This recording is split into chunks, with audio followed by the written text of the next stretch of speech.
জ্বলবে না।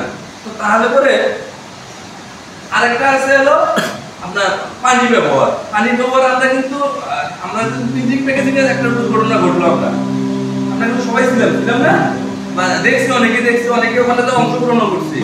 আপনাদের কারণে কিন্তু ওই বড় দুর্ঘটনা থেকে আমরা রক্ষা পাইছি, ঠিক আছে? তো ওইখানে কিন্তু পানি ব্যবহার যেভাবে করা হয়েছে, এটা কিন্তু আমরা ওইভাবে সিনসিটি নিয়ে কাজটা করিনি।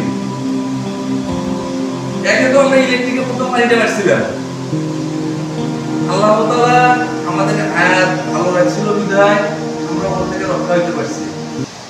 আমরা প্রথমত মানে যারা পানিটা ব্যবহার করছিল, ইলেকট্রিক পাওয়ারটা তখন ছিল না, কম ছিল।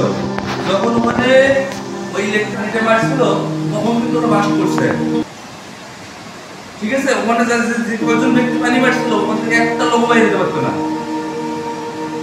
পুরো পানি মানে নিচের উপরে যারা সবাই চুপ করে দাঁড়িয়ে দেখতো, কেউ কিছু করতে পারতো না। তবে আমাদের অটো ব্রেকার ছিল যে